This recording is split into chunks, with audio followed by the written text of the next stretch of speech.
नमस्कार। घटना चक्र बजट 2003 में आप सबका स्वागत है। आज हम लोग जो बात करने जा रहे हैं घटना चक्र में, रक्षा बजट यानी कि हमारी सेनाओं को कितना पैसा इस बजट 2003 में मिलेगा, इस मुद्दे पर चर्चा करने जा रहे हैं। पिछले साल 65,000 करोड़ रुपए मिले थे भारतीय सेना को। उसमें से लगभग 55,000 करोड़ रुपए खर्च हुए हैं, जिसमें से 10,000 करोड़ रुपए बचे हुए हैं। और अभी खबर यह है, जो कि वित्त मंत्रालय से निकल करके आ रही है, कि शायद वित्त मंत्री अब की बार 5,000 करोड़ रुपया कम देंगे। लेकिन एक दूसरी खबर भी है जिसमें यह कहा जा रहा है कि शायद 15,000 करोड़ रुपए की बढ़ोतरी हो जाएगी। बहरहाल, रक्षा बजट कैसे खर्च होता है, उसके क्या नुएंसेस हैं, उसकी क्या एंट्री केसेस हैं, उसके क्या पेचीदे सवाल हैं, ये आज हम अपने 3 रक्षा विशेषज्ञों से बातचीत करने जा रहे हैं। लेकिन अगर आप ये प्रोग्राम देख रहे हैं और आपके जहन में रक्षा बजट को लेकर के कोई सवाल है और कोई सुझाव है, तो आप फ़ोन उठाएं और सीधे हमसे बात करें। हमारा फ़ोन नंबर है 2410001 2410003। मैं आपका परिचय करा दूं, हमारे बीच में हैं प्रवीण साहनी, हैं रक्षा विशेषज्ञ। प्रवीण जी, आपका स्वागत है हमारे इस कार्यक्रम में। और हमारे बीच में हैं भरत वर्मा जी, हैं जो कि संपादक हैं डिफेंस रिव्यू के। भरत जी, आपका भी स्वागत है हमारे इस कार्यक्रम में। और श्रीधर राव जी हैं रक्षा विशेषज्ञ। श्रीधर जी, आपका भी स्वागत है इस कार्यक्रम में। हम लोग बात करें, प्रवीण आपसे ही शुरू करते हैं। एक तो मुझको ये बताइए कि ये जर्नल एलिगेशन लगता है डिफेंस पे कि they are not capable to spend the allocated funds every time, they have to carry over the allocations. What is the reason? क्या कारण क्या है? सबसे पहले तो क्योंकि जब ये बताया हमने अपने दर्शकों को 10,000 करोड़ रुपए खर्च नहीं कर पाए ये, तो क्या कारण है डिफेंस मिनिस्ट्री या रक्षा मंत्रालय बजट क्यों नहीं खर्च कर पाता है? देखिए, इसमें ऐसा है जी कि सबसे पहले तो ये जो आप पैसे की बात कर रहे हैं, ये आर्म्ड फोर्सेस के पास नहीं होता।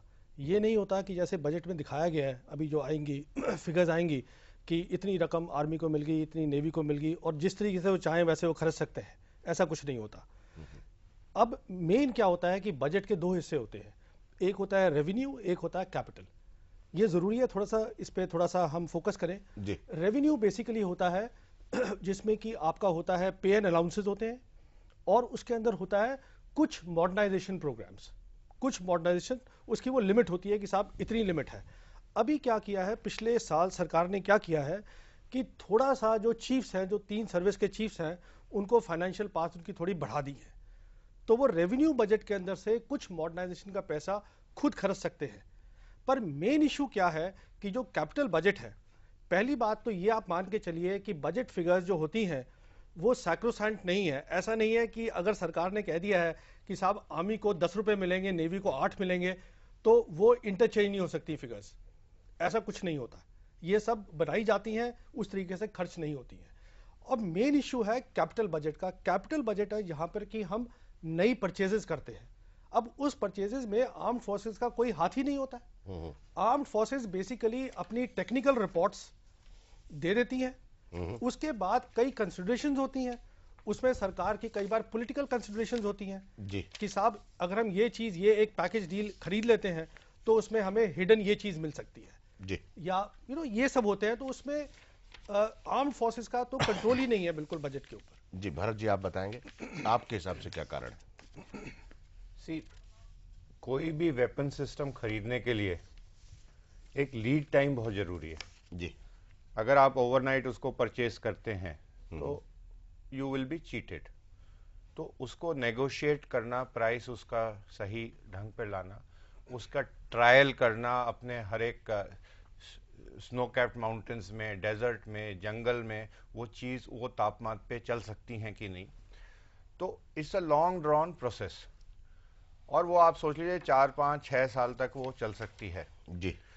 उसके बाद वो चीज आती है मिनिस्ट्री ऑफ डिफेंस के पास। अब मिनिस्ट्री ऑफ डिफेंस में उसकी अकाउंटेबिलिटी किसके पास है? फॉर एग्जाम्पल एजेटी को आप ले लीजिए, जी। एडवांस जेट ट्रेनर को। बिल्कुल ठीक कह रहे हैं, 7,000 करोड़ रुपए का है। 17 साल से वो चल रहा है। जी। ठीक है। Air force has made it very clear कि उनको एडवांस जेट ट्रेनर चाहिए, और जो क्रैशेस हो रहे हैं या ट्रेनिंग नहीं हो पा रही है, कई मुद्दे ऐसे हैं, तो उसमें एयरफोर्स की पावर नीचे जा रही है। उसका अब डिसीजन नहीं हो पाया है आज तक। सिक्योरिटी काउंसिल में पड़ी है फाइल। हाँ, तो जी। वो डिसीजन ना होना हम्म। इन चीजों का जिम्मेवार है कि ये जो पैसा बार बार वापस जाता है, या तो उसका एक डिसीजन मेकिंग अकाउंटेबिलिटी होनी चाहिए, चाहे वो दूसरी बात कर दी नहीं। आपने। नहीं नहीं, आप एक कारण पे बात तो करते हैं, कारण अकाउंटेबिलिटी उनके की बात ये बाद है में करेंगे। कि डिसीजन मेकिंग प्रोसेस जो है वो ब्यूरोक्रेटिक लेवल पर बहुत स्लो हो गया है। Where the defence services are concern, उन्होंने अपना डिसीजन लेके आगे ट्रायल्स करके उनको बता दिया, लेकिन एडवांस जेट ट्रेनर आज तक नहीं आया। जो भी पॉलिटिकल कंसिडरेशंस हो या कुछ भी हो, तो उसमें अगर डिसीजन मेकिंग का सिस्टम चेंज हो जाए तो ये चीज इंप्रूव हो सकती है। एक ये चीज प्रेजेंट डिफेंस मिनिस्टर ने आप भरत जी आगे डिफेंस उस पे डिसीजन मेकिंग पे ओके। मैं जरा श्रीधर जी से बात करता हूँ। डिसीजन मेकिंग के तो लेयर्स पे बात करेंगे कि बजट को ना खर्च करने में डिसीजन मेकिंग क्या रोल प्ले करती है। श्रीधर जी। जैसे प्रवीण जी कहा था, there is a revenue budget, there is a capital budget.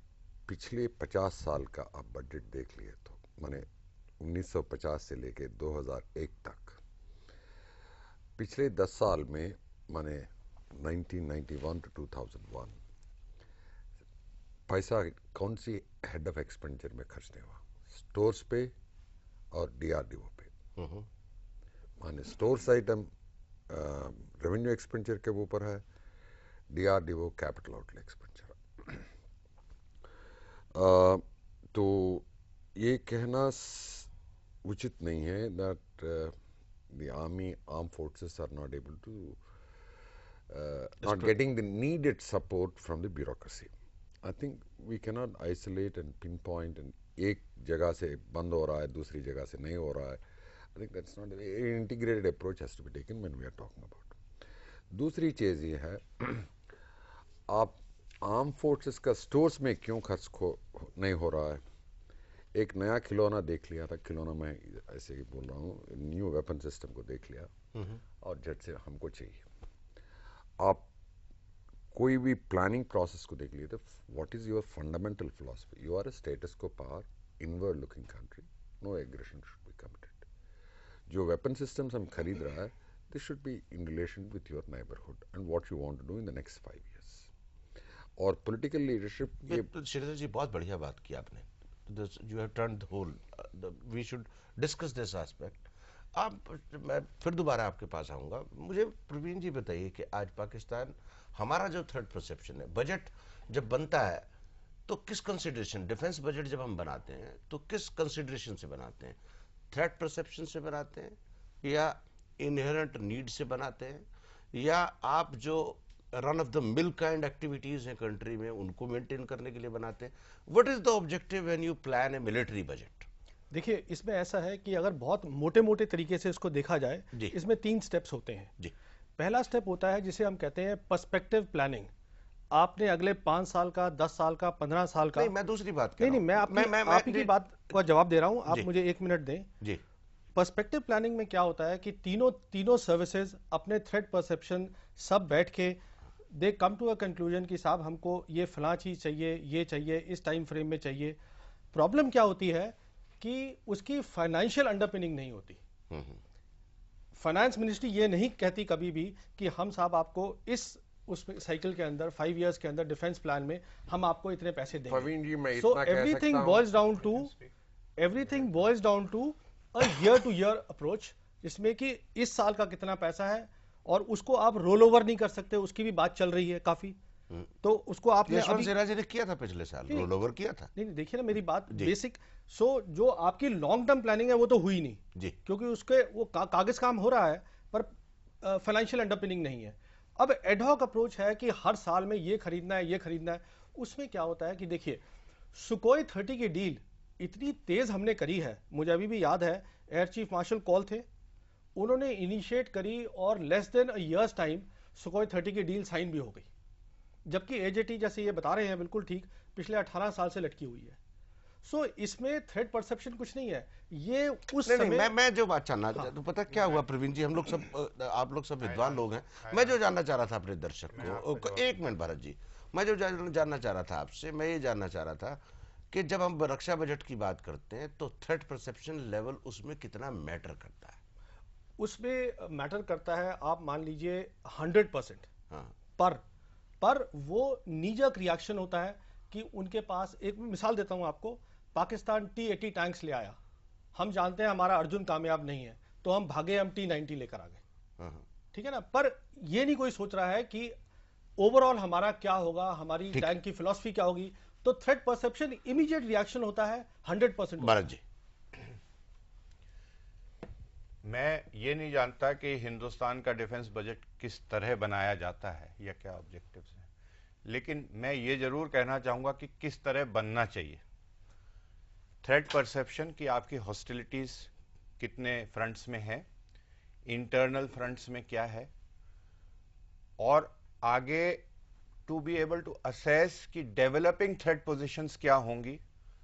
दूसरा, प्राइवेट इंडस्ट्रीज को आप डिफेंस सेक्टर में ला रहे हैं, तो क्या उनकी जो वो इन्वेस्टमेंट करेंगे तो उनको प्रॉफिट होगा, उसकी खपत होगी आपके आर्म फोर्सेस में, क्या आप एक्सपोर्ट करके कुछ R&D का पैसा रिकवर करेंगे, और दूसरों की डिपेंडेंसी आपके नेबरहुड में जो जियो इकोनॉमिक एरिया है आपका एक्सटेंडेड नेबरहुड, उसकी बढ़ाएंगे so that you have political benefits.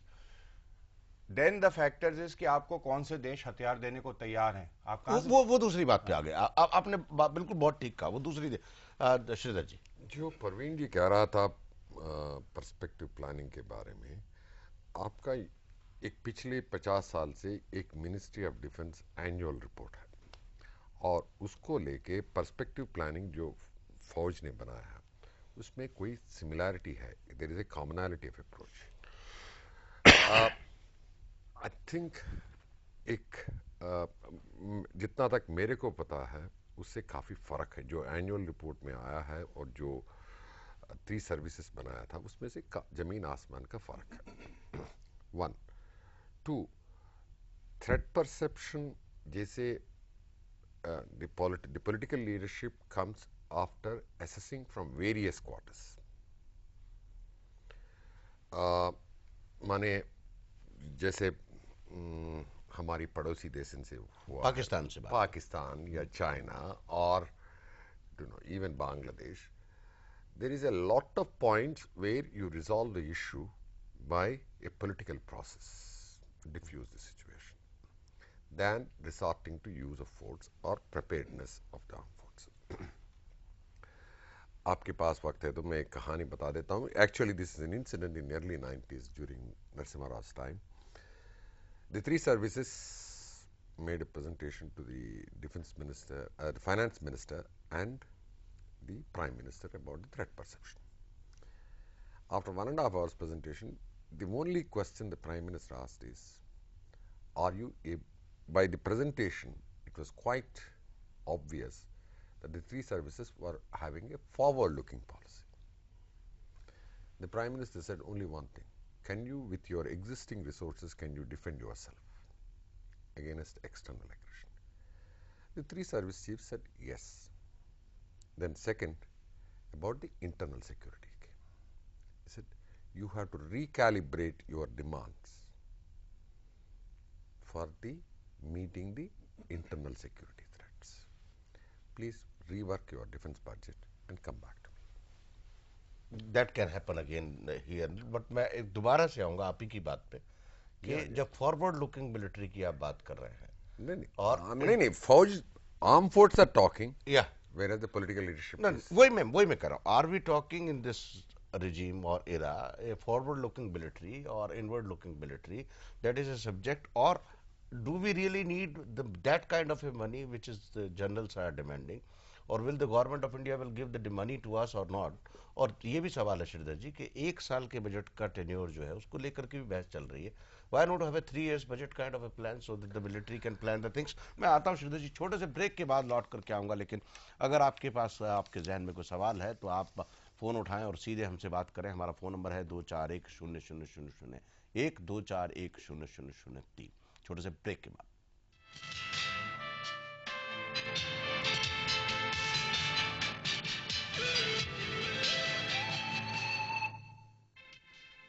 घटना चक्र के सह प्रायोजक MDH मसाले. असली मसाले से MDH. तवा फ्राई भरवा मसालेदार। MDH का नया तवा फ्राई मसाला, सब्जी में भरा या ऊपर लगाया, छोड़ूंगा नहीं। MDH तवा फ्राई मसाला।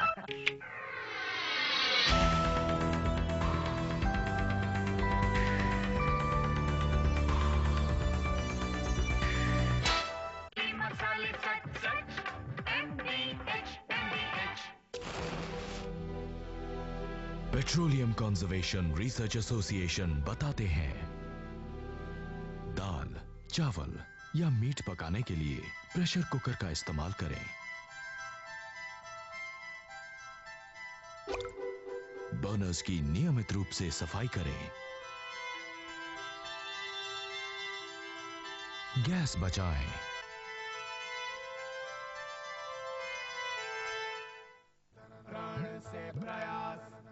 प्रयत्न से विश्वास, विश्वास से संभव, कर दिखाए लगन ऐसी ऐसी जैसे भक्ति, भक्ति से है शुद्धता, शुद्धता से शक्ति। राजधानी बेसन, शक्ति शुद्धता की। जो भी बनाओ ऊपर से डालो थोड़ा सा चंकी चाट मसाला, छोले बल्ले बल्ले की बैंगन भाजा, MDH चंकी चाट मसाला, दुगने मजे वाला MDH। Here begins the era of royalty.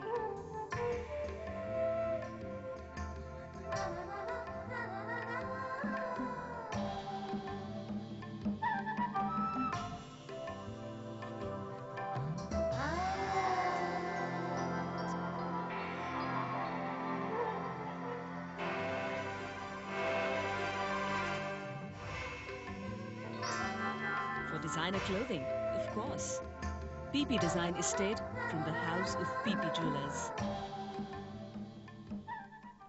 चाहे गगन चूंटी हो ऊंचाइयां, चाहे भरनी हो गहराइयां, देश का आधार निर्माण और उन्नति, क्योंकि साथ है कामधेनु सरिया TMT, संपूर्ण सुरक्षा की गारंटी।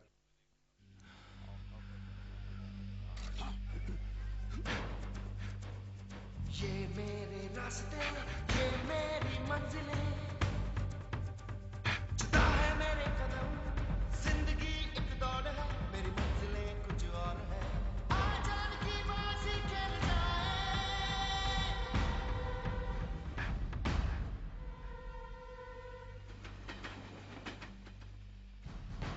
आजाद की बाजी खेल जाए। रिलैक्सो चप्पल, कुछ भी झेल जाए, अब और भी कई रंगों और डिजाइनों में।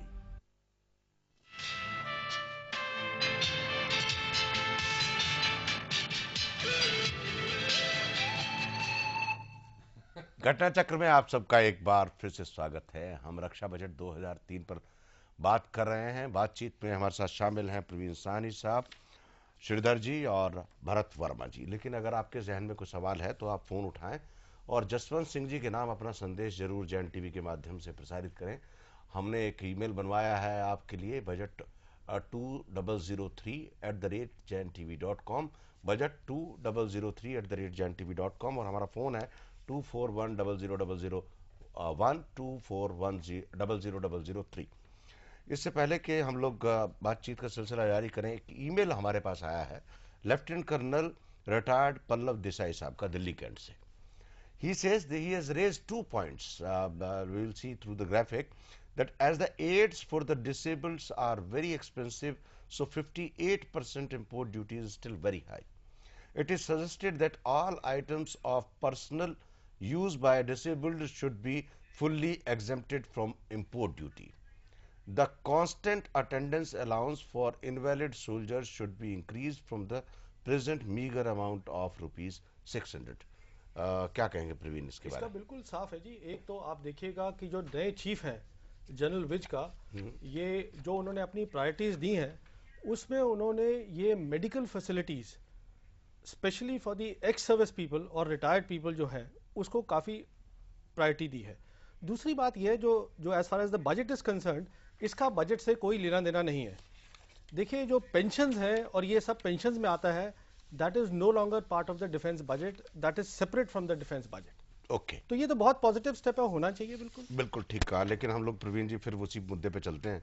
हम लोग चलते हैं रक्षा बजट के टेन्योर इन प्रिंसिपल, क्योंकि we can't discuss the nitty gritties of the defence budget, लेकिन पॉलिसी डिसीजन में जो 1 साल का ये झुंझुना रक्षा बजट का इन्होंने भारत सरकार ने बना रखा है, या तो ये 3 साल का होना चाहिए जो बहस चल रही है, काफी दिनों से चल रही है, या 5 साल का होना चाहिए, और I think it's not very difficult for the government. What is your opinion? देखिए, आपको हमेशा जो करना है आगे, आपको पहले पास्ट रिकॉर्ड देखना होता है।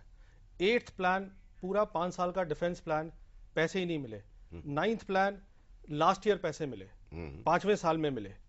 अब आपका 10th प्लान चल रहा है। तो अब सवाल ये है कि बहुत अच्छी बात है, if we can move away from this adhocism of एक साल की, हम 3 साल का कर लें, 5 साल का कर लें, तो बहुत बढ़िया है। उसमें क्या होगा कि जैसे ये भरत वर्मा साहब बोल रहे थे, एक लॉन्ग टर्म व्यू भी लिया जा सकता है, instead of simply trying to match weapon system for weapon system, कि साहब पाकिस्तान ने ये खरीद लिया, हमें ये खरीदना है।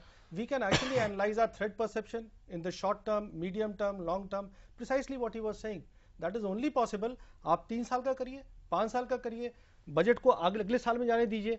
These are very good ideas. जी प्रवीण जी, एक सुशील कुमार हमारे दर्शक गुड़गांव से बात करेंगे। सुशील जी, आपका स्वागत है हमारे इस कार्यक्रम में, बताएं आपका क्या सवाल है? थैंक यू सर, मैं बहादुरगढ़ से बोल रहा हूँ, गुड़गांव से नहीं। जी माफ कीजिए। अच्छा, दूसरा ऐसा है कि सर, मैं एक डिसेबल्ड जितने हमारे सोल्जर होते हैं जी, उनके बारे में मेरा एक क्वेश्चन है जी, कि हमारा जब तक आर्मी का जो डिसेबल्ड सोल्जर हो जाता है, जैसे वो छुट्टियों पे आ जाता है जी, और वो रास्ते में डिसेबल्ड हो गया, तो उसको क्या है, मिलिट्री जो है एट्रीब्यूटेबल टू मिलिट्री सर्विस नहीं मानती। जब आदमी एक ट्रेन में सफर कर रहा है, ट्रेन एक्सीडेंट हो गया या कोई भी बात होगी, तो वो उसमें आर्मी के जवान का फॉल्ट नहीं है जी। तो इसमें एक मेरा सुजेशन है कि जो यदि आर्मी को, हमारी आर्मी को अच्छा बनाना है, मैं बीइंग एक्स सर्विसमैन बोल रहा हूँ जी, कि यदि हमारी आर्मी को बहुत अच्छी तरीके से बनाना है, तो ज्यादा से ज्यादा वेलफेयर में मिलिट्री के जवानों को, ऑफिसर्स को, चाहे कोई भी अधिकारी हो, उनको ज्यादा से ज्यादा जो है उनके वेलफेयर में खासकर आर्मी फैसिलिटी के उसमें देना चाहिए, क्योंकि जवान जो है आर्मी हॉस्पिटल और उनके चक्कर काटते रहते हैं, उनको कोई नहीं पूछता। जी सुशील जी, आपकी बहुत बढ़िया सुझाव है। आप मिलिट्री के सोशल सिक्योरिटी एस्पेक्ट की बात कर रहे हैं, बहुत बहुत शुक्रिया आपने। भरत जी, आपको जवाब देंगे सुशील जी का? देखिए, इसमें 2 चीज हैं जो कानून बने हुए हैं। जो कॉम्पनसेशन ऑन एक्टिव ड्यूटी मिलता है वो अपनी जगह है। एक आम आदमी भी ट्रेन में ट्रेवल कर रहा है, उसका भी एक्सीडेंट हो सकता है, तो उसको सरकार कॉम्पनसेट करती है, रेलवे मिनिस्ट्री करती है। तो उस चीज को डिफेंस बजट से जोड़ना मेरे ख्याल से गलत होगा। नहीं, मैं जो पॉइंट उठाया, सोशल सिक्योरिटी जो डिफेंस की है उसको और स्ट्रेंथन करने की मैं सुशील जी को सिर्फ एक चीज कहना चाहता हूं कि आर्मी ने बहुत सारे ऐसे कदम लिए हैं पिछले कुछ साल में अपने अंदरूनी रिसोर्सेज से, जिसमें आज आपको हार्ट अटैक होता है तो आप ग्रुप इंश्योरेंस में उनके हैं, तो आप एस्कॉर्ट्स हॉस्पिटल में जाके जवान अपना बाईपास करा सकता है। तो आर्मी वेलफेयर हाउसिंग सोसाइटी बना दी है उन्होंने ऑल ओवर इंडिया। ये सब अपने इंटरनल रिसोर्सेज से बनाया है, और उसमें ऑफिसर्स के कॉन्ट्रीब्यूटर्स हैं, जवान्स के कॉन्ट्रीब्यूशन हैं, और सबको घर मिल रहे हैं। तो आर्मी ने बहुत सारी ऐसी चीजें, एयरफोर्स, आर्मी, नेवी ने करी हैं जो वेलफेयर की तरफ गई हैं, और वेलफेयर ये बढ़ता जा रहा है। तो उसमें ऐसी कोई कमी नहीं है कि जहां आप कह सकते हैं कि ये नहीं किया गया, ये नहीं, हर चीज का एक टाइम होता है। Let's come to the 3 years and the 1 year issue you were talking about that. देखिए, कोई भी डिफेंस का आप सामान लेते हैं तो इट इज नॉट कि आज आप सुबह उठे, एक तो आपको ऑफ द शेल्फ नहीं मिलता है। इट इज नॉट कि आप डिपार्टमेंटल स्टोर में गए और आपने टूथपेस्ट खरीद लिया। वेपन सिस्टम उस तरह नहीं मिलता है। दूसरा, उसमें पॉलिटिकल कंडीशंस होती हैं कि कौन सा देश आपको देगा, कौन सा नहीं देगा। जो देश आपके साथ है, जो देंगे आपको, उसमें आपको तीसरी चीज ये वर्कआउट करने की, वो आज ट्रांसफर ऑफ टेक्नोलॉजी करेगा कि नहीं, कि क्या आप उसके ऊपर ही डिपेंडेंट हो जाएंगे। भारत एक छोटा मोटा पावर नहीं है एशिया में कि जो डिपेंडेंसी अपनी बढ़ा ले। स्ट्रैटेजिक ऑटोनॉमी भारत के लिए बहुत इंपॉर्टेंट रही। तो इन सब पैरामीटर्स को देखते हुए जब तक आप एक कंसिस्टेंट सिस्टम नहीं बनाएंगे, कम से कम 5 साल का, कि हर साल आपको इतना पैसा मिलेगा, और आप 15 साल का व्यू पॉइंट बनाइए और ये 5 साल में आप क्या कवर करना चाहते हैं, so that you are not cheated when you are buying, you will pay more otherwise if you buy overnight. तो आप price negotiation it has happened there in the Kargil war. हाँ, कारगिल वॉर में जल्दी में बहुत सारी चीजें लानी पड़ी। नहीं, जो परवीन जी कहा था 5 साल का या 3 साल का या 10 साल का ये देने में fix defence budget and defence budget allocations yearly कितना देना है, दैट्स परफेक्टली ऑलराइट। देखिए मेरे पास मगर बात ये है there is a limited cake and defence budget in the event of emergencies is always elastic, it is not inelastic. Long term planning is one thing and contingencies are another thing. जैसे कारगिल के समय हुआ या 71 war पे हुआ, different points of time we have increased the allocations, that's a different story, but conceptually having a 5 साल का एक budget banana, that's a sensible. नहीं प्रवीण, मेरे को एक और बात दिमाग में आ रही है। 90% of the army budget and 60% of the Air Force and the naval budget are spent on the routine jobs. Day to day maintenance and salaries and special allowances. No. Out of the total defense budget, something like 60% is a revenue budget, and pay and allowances constitute something like about 34%. That is No. 60% is the revenue budget.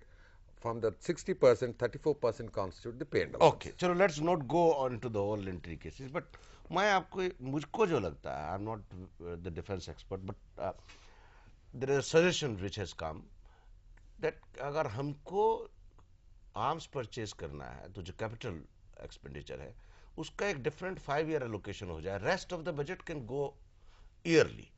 तो वो भी एक suggestion लोगों का आया है कि आप कैपिटल एक्सपेंडिचर का 5 साल का बजट बना दीजिए, बाकी जो रेवेन्यू एक्सपेंडिचर है वो आपका ईयरली चलता रहे। Can it be done? देखिए इसमें बात ये है, इसमें थोड़ा सा क्लैरिफिकेशन की जरूरत है। जब हम कैपिटल बजट में से पैसा निकालते हैं, मान लीजिए आप टैंक्स खरीदने गए हैं, तो ऐसा कुछ नहीं है कि आपने अगर 10 टैंक खरीदे हैं उसकी पेमेंट आपको अभी करनी है, उसकी इंस्टॉलमेंट्स बन जाती हैं, वो कॉन्ट्रैक्चुअल ऑब्लिगेशन होती है आपकी। तो उसमें ऐसी कोई बात नहीं होती कि अगर आपका मान लीजिए 10,000 करोड़ है capital budget, that really means कि आपने 10,000 करोड़ 2 चीजें खरीद के आप घर आ गए। आप उसमें से 20 चीजें खरीदिएगा जी, उसको उसी हिसाब से डिस्ट्रीब्यूट करेगा। So I don't think there is any problem in that. No, Paveen, actually from this year onwards, from 2003-2004 budget onwards, capital expenditure budget, head of account is going to be separate. It's going to be delinked from the main revenue budget. नहीं, वो तो हमेशा ही अलग रहा है। नहीं, it's going to be a separate head. Now defense services capital outlay expenditure, this is going to be separate.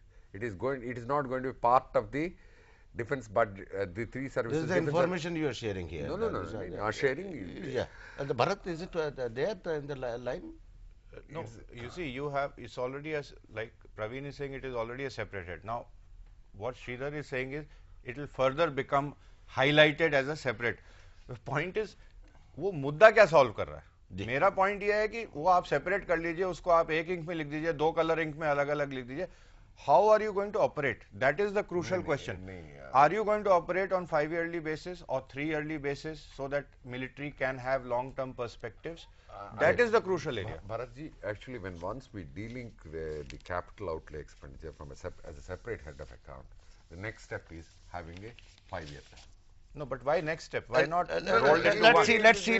A lot of technical problems in budget making. Sir मैं अभी लौट करके आता हूँ। प्रवीण, आपका बहुत बहुत शुक्रिया, आप प्रोग्राम में आए और आपने शिरकत की। हम लोग नए एक मेहमान हमारे बीच में आने वाले हैं, संदीप दीक्षित। हम लोग लौट करके आएंगे एक छोटे से ब्रेक के बाद, लेकिन अगर आपके जहन में कोई सवाल है तो आप फ़ोन उठाएं, सीधे हमसे बात करें। हमारा नंबर है 241-0001, 241-0003। छोटे से ब्रेक के बाद।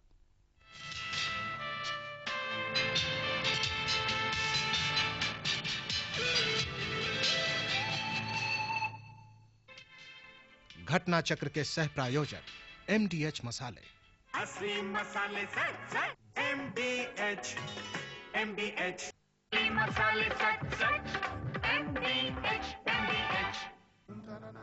प्राण से प्रयास, प्रयत्न से विश्वास, विश्वास से संभव, कर दिखाए लगन ऐसी जैसे भक्ति, भक्ति से है शुद्धता, शुद्धता से शक्ति। राजधानी बेसन, शक्ति शुद्धता की।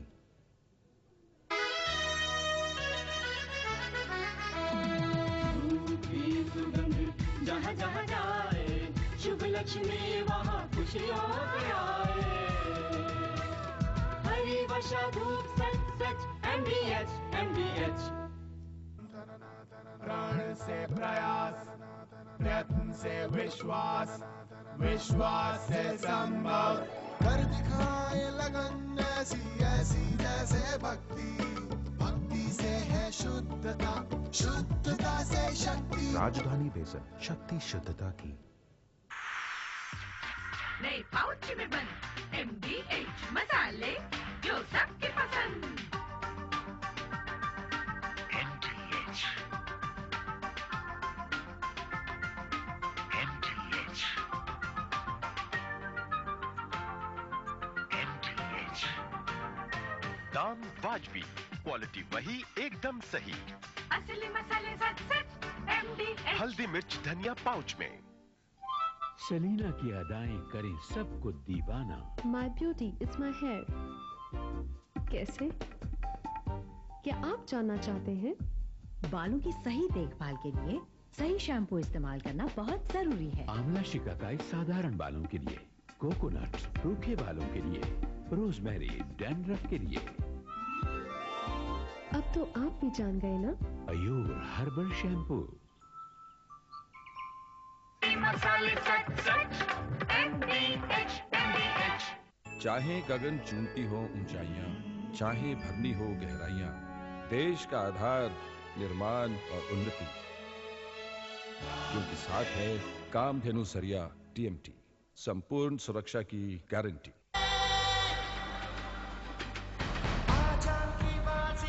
रिलैक्सो चप्पल, कुछ भी झेल जाए। अब और भी कई रंगों और डिजाइनों में। विश्व कप के लिए भारतीय क्रिकेट टीम को रिलैक्सो हवाई की शुभकामनाएं।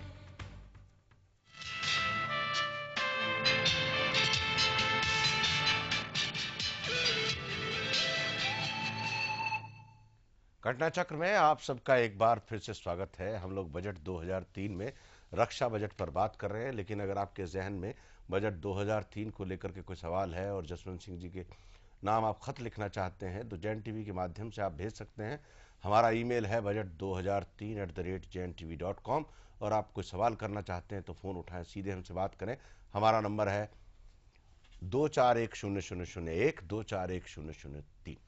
हमारे बीच में एक नए मेहमान शामिल हुए हैं, मैं आपका परिचय करा दूं। सबसे पहले संदीप दीक्षित हैं, स्पेशल कॉरेस्पॉन्डेंट हैं हिंदू अखबार के और रक्षा मंत्रालय को कवर करते हैं। संदीप, आपका स्वागत है हमारे इस कार्यक्रम में। संदीप, आपके आने से पहले हम लोग बात कर रहे थे कि बजट का टेन्योर क्या हो, उससे निकल करके सब लोगों ने एग्री किया कि 3 से 5 साल तो होना चाहिए। लेकिन एक और है, बजट के जो कई मद है, रेवेन्यू एक्सपेंडिचर, कैपिटल एक्सपेंडिचर, उसमें से श्रीधर जी बताया, श्रीधर जी ने, कि मेजर DRDO को चला जाता है। तो क्या इस बजट में फॉरवर्ड लुकिंग बजट डिफेंस का अगर है तो उसमें रेवेन्यू अलग हो, DRDO का बजट अलग हो और मॉडर्नाइजेशन का बजट अलग हो, कैपिटल एक्सपेंडिचर, तो क्या आपका क्या फीडबैक है इस बजट में, क्या होने जा रहा है? मेरे पास वास्तव में कोई फीडबैक नहीं है, क्योंकि बहुत ज्यादा अननेसेसरी सीक्रेसी अब सराउंड हो गई है डिफेंस मिनिस्ट्री में।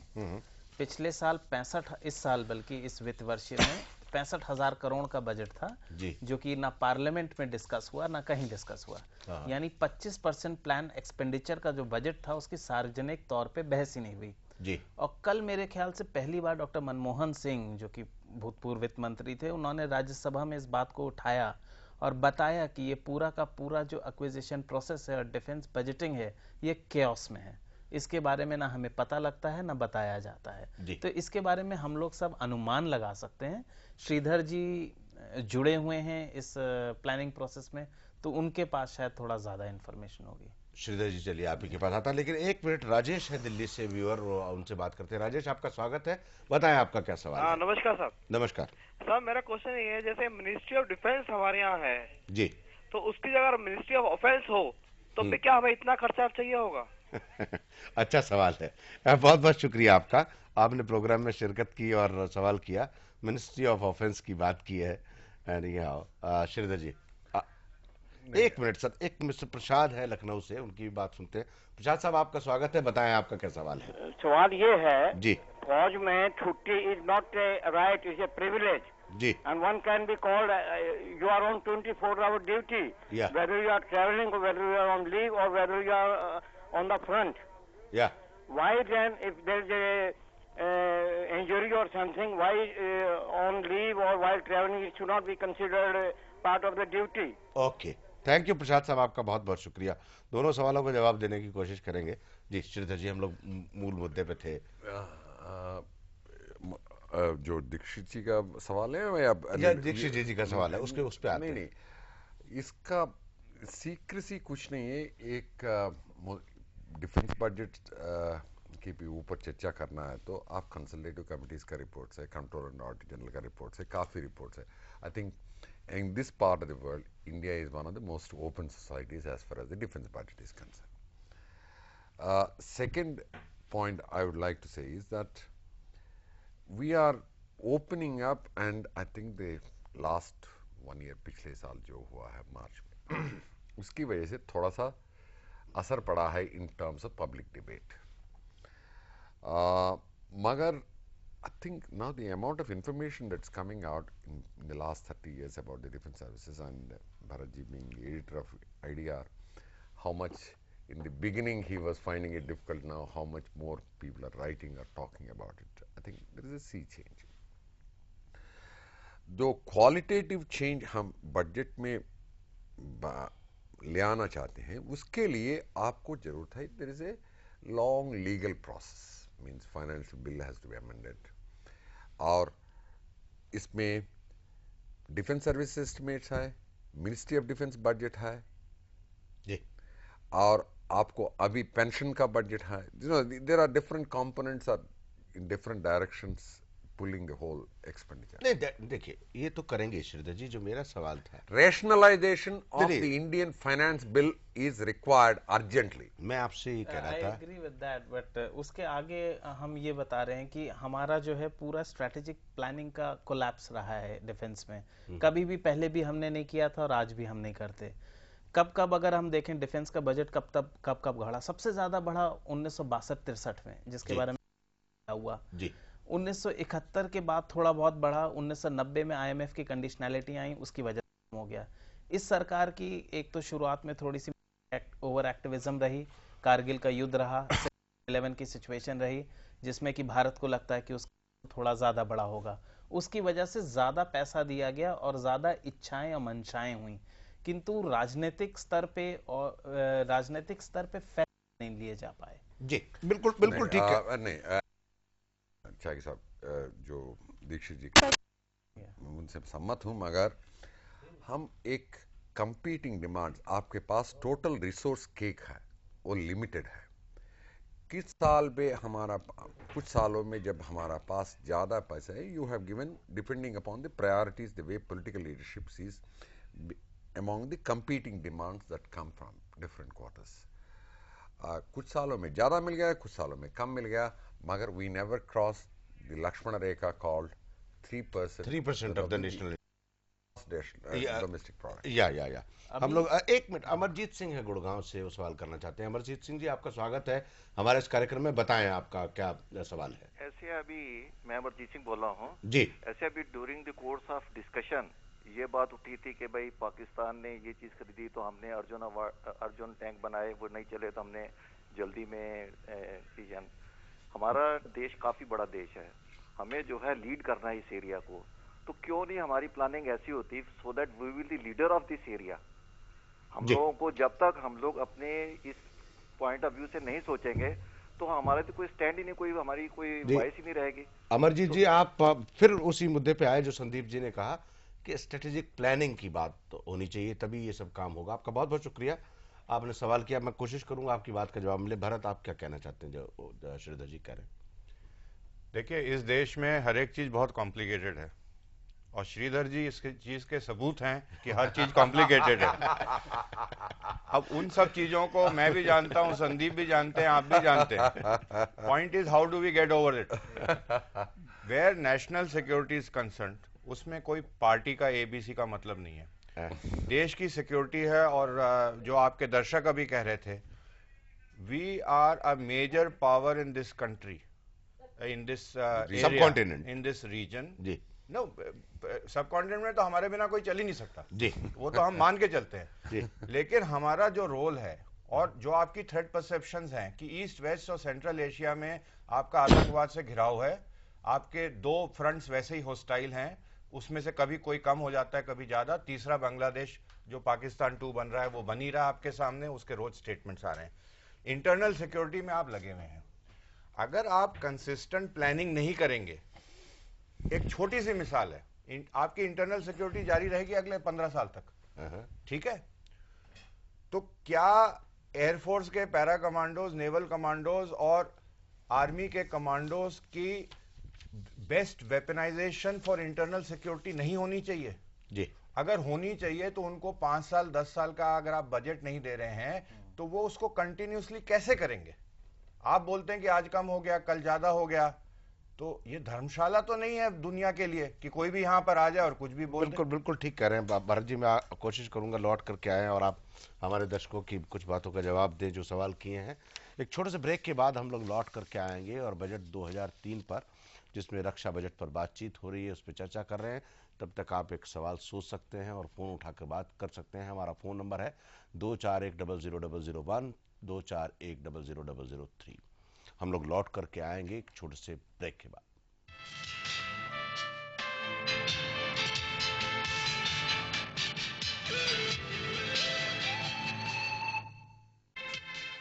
घटना चक्र के सह प्रायोजक MDH मसाले। असली मसाले से MDH तवा फ्राई भरवा मसाला। MDH का नया तवा फ्राई मसाला, सब्जी में भरा या ऊपर लगाया, छोड़ूंगा नहीं। MDH Tawa fry masala. Here begins the era of royalty.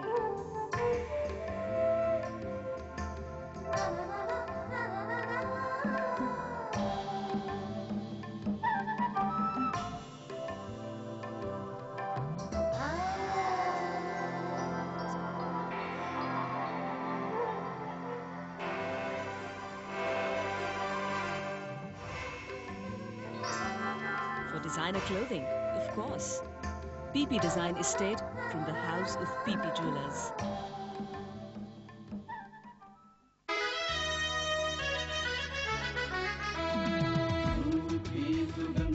जहाँ जहाँ जाए शुभ लक्ष्मी वहाँ खुशियों के आए। हरी वर्षा धूप सच सच MDH।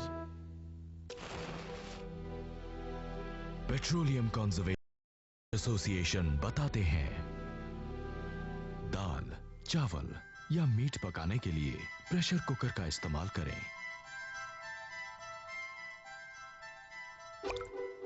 बर्नर्स की नियमित रूप से सफाई करें। गैस बचाएं।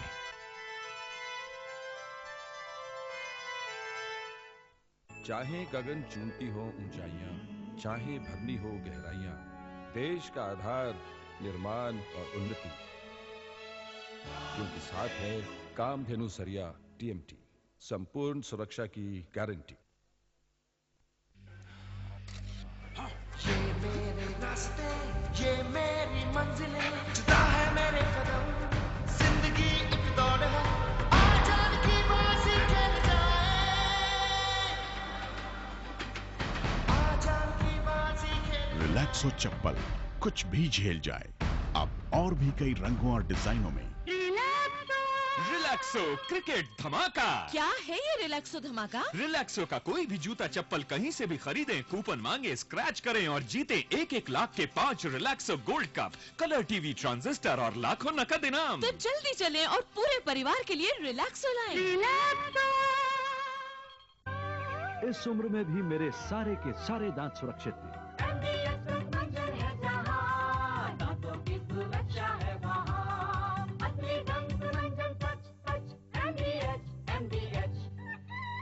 मेरी तरह आप भी दांतों को सुरक्षित रखना चाहते हैं तो MDH दंत मंजन करना ना भूलें।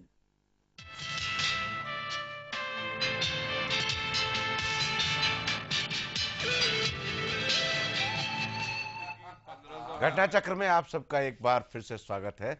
हम लोग चर्चा कर रहे हैं रक्षा बजट 2003 पर।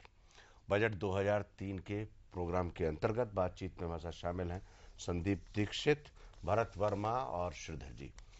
एक फ़ोन है विश्वदेव जी का दिल्ली से, उसको बात करते हैं, उसके बाद लौट करके आएंगे। विश्वदेव जी बताएं आपका क्या सवाल है। विश्वदेव जी, आपको मेरी आवाज़ सुनाई पड़ रही है?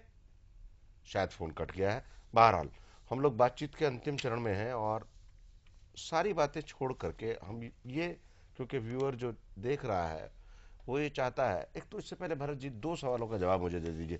एक तो जो हमारे दर्शक प्रसाद ने कहा कि ऑन ड्यूटी जब भी जवान भर्ती हो जाता है तो वो 24 आवर्स का नौकर हो जाता है, और कोई एक्सीडेंट हो जाए उसको एक्टिव ड्यूटी के बाहर, तो it should be amounted as a duty. नहीं, उसमें देखिए लेवल्स ऑफ कॉम्पनसेशन फर्क है। War compensation is, active duty compensation is separate. Kargil के दौरान सरकार ने वॉर कॉम्पनसेशन बहुत बढ़ाया और स्टेट्स ने भी मदद करी, जमीन या घर अलॉट किए। तो टू पैसिव ड्यूटी और वॉर ड्यूटी को एक साथ कंबाइन करना बहुत मुश्किल है, क्योंकि उसका अपना ओहदा है और उसका एक अपना वो है। लेकिन ये नहीं है कि किसी का एक्सीडेंट होता है तो उसकी मेडिकल बंद हो जाती है या उसको उसकी पेंशन बंद हो जाती है। फौज पूरी तरीके से मदद करती है। अब विश्वदेव जी आ गए लाइन पे। विश्वदेव जी, आपका स्वागत है हमारे इस कार्यक्रम में। बताएं आपका क्या सवाल है। मेरा सवाल ये है कि to what extent and how is the planning commission and the financial controllers as well as the service chiefs are associated in the planning processes in budget. धन्यवाद विश्वदेव जी, आपका बहुत बहुत शुक्रिया। श्रीधर जी, आप बताएं। No, actually, until about say 7th plan, up to 7th plan, जो दर्शक ने कह रहा था वो सही है, they were not associated. और इसको डिफेंस बजट एक सेक्रेट काउ बोल के उसको अलग रखा है। और 8th plan में या for the first time we started talking about the defense budget because it's constituting something like about 35% or 25%, whatever is the percentage, substantial chunk of the total central government expenditure. उसके बाद 9th plan में थोड़ा सा forecasting किया था और 10th plan में और ज़्यादा करने के लिए कोशिश कर रहा है। एक प्रपोजल भी है, there should be a member planning commission dealing with national security. एक मुद्दा ऐसे भी है जी। तो हम 50 साल, we are hardly a republic for the last 52 years. It's too short a time. You think so? Yeah. To bring in this type of changes which we are talking in terms of in the apparatus. And आप ये भी याद रखना है, पिछले 52 years में जैसे political experiment आप कर रहा है, उसका कोई ऐसे तरीका कहीं नहीं हुआ, एक खाली हिंदुस्तान में। चलिए सर, भारत जी, चल अब क्योंकि प्रोग्राम का समय खत्म हो रहा है, मैं जानना चाहता हूँ बजट 2003 में जो रक्षा बजट बनेगा उसका क्या मोटिव होना चाहिए, एंड जो नॉर्थ ब्लॉक में लोग बैठे हैं उनका एटीट्यूड क्या होना चाहिए इस बजट के प्रति। साउथ ब्लॉक में बैठते हैं? नहीं, defence ministry is in south block. हाँ, सॉरी जी। देखिए, उनके पैरामीटर्स बड़े सिंपल होने चाहिए। एक, threat perceptions, external challenges, internal challenges, जिससे देश घिरा हुआ है चारों तरफ से। दूसरा, what do we want to project, how stable we want this region to be. For example, it is predicted कि 2 कंट्रीज ऐसी हैं हमारे रीजन में जो 2010-12 तक फ्रैगमेंट हो सकती हैं, पाकिस्तान, इंडोनेशिया। इंडोनेशिया फ्रैगमेंट होता है तो इंडियन ओशन में जो आपका रोल है और 70% आपका तेल वहां से आता है, तो आप खाड़ी को स्टेबल बना सकते हैं वहां पर। तो उसके लिए projection of the naval power. तो ये जो चैलेंजेस हैं, और इन चैलेंजेस को, और जैसे इन्होंने शुरू में कहा कि बजट हमारे पास केक इतना है, लेकिन केक हर साल बढ़ रहा है, जीडीपी बढ़ रही है, तो उसमें से आप डिफेंस बार गिरी है, 4.4 है, गिरी होगी, पर generally it is increasing, on India is on the increase जी। तो it is the second fastest growing economy in the world today जी। तो आप उसमें क्या दे सकते हैं, क्योंकि हिंदुस्तान में सबसे बड़ी प्रॉब्लम है कि एक बहुत यूजलेस डिबेट होता रहा, जो ये 50 साल की बात कर रहे हैं कि डिफेंस वर्सेस डेवलपमेंट, की ब्रेड दूं कि बंदूक दूं। पर वो कश्मीर इसीलिए डेवलप नहीं हो पाया क्योंकि वहां पर इंसर्जेंसी लगी रही तो डेवलपमेंट, तो उसको डिफेंड ही करना पड़ा। तो डिफेंड करने के बिना डेवलपमेंट नहीं हो सकती। जी संदीप आप बताएं। ये सबसे मुश्किल काम होता है बताने के लिए कि आगे क्या है, पीछे तो हम लोग कर लेते हैं पोस्टमार्टम पर। इसमें मुझे लगता है जैसे कि श्रीधर साहब बता रहे हैं कि एक नई रोशनी दिखाई दे रही है। जो बड़े बड़े हथियारों की खरीद फरोख्त जो कि कैपिटल अकाउंट में दिखाई जाती है, उसको डीलिंक करके एक सेपरेट हेड में दिया जाएगा, जो कि शायद आगे रास्ता दिखाएगा कि अलग से उसके लिए पैसा रखा जाएगा और जो कि पैसा शायद वापस ना किया जाए आगे चल के। तो अगर ये बजट इस मामूली सी चीज जो कि अभी लग रही है, इस मामूली सी चीज का रास्ता दिखा दे तो ये तो बहुत ही बढ़िया होगा। श्रीधर जी। नहीं, it should be a focused budget on two things. One is, in that order, one is internal security, the threat from low intensity conflict. Second is external threats. I think it should be the entire financial allocations should be focused on this. But end of the day, if the moral the role of the armed forces is undergoing change. From not only defending the external frontiers, they are also getting greatly involved in maintaining, in meeting the challenges posed by the internal threats. So I think now you have to weave a balance between the two jobs which. But end of the day, if the moral of the story comes like that, P.V. Narasimha Rao, that you restructure your budget and you come to me because somebody is getting priorities wrong. Yeah. If somebody is getting the priorities wrong, I don't think the political leadership is wrong in telling them. No, that is my question. Do you think the priorities of the defense personnel and the defense ministry are all right? Will they meet the need of the defense personnel or not? I think the defense ministry is also undergoing a change. इसमें एक चीज और बोलना चाहूंगा कि हमारी आर्थिक ताकत पे ही हमारी सुरक्षा की ताकत निर्भर करेगी। जितना हम हथियारों की खरीद फरोख्त करते हैं वो कर्जे के पैसे से करते हैं, वो पैसा टैक्स से नहीं आता। तो पूरा जो बजट देखा जाए तो पूरे बजट में तो हम ये आशा करेंगे कि हम आर्थिक उत्थान की तरफ बढ़ें, जिसकी वजह से श्रीधर जी और भरत जी जो कह रहे हैं वो फिर साथ हो पाएगा। जी भरत कुछ कहना चाहेंगे? मैं सिर्फ ये कहना चाहूंगा कि बहुत लोगों को गलत फहमी है कि external challenge comes first, the injection of जिहाद comes from outside and destroys your internal society.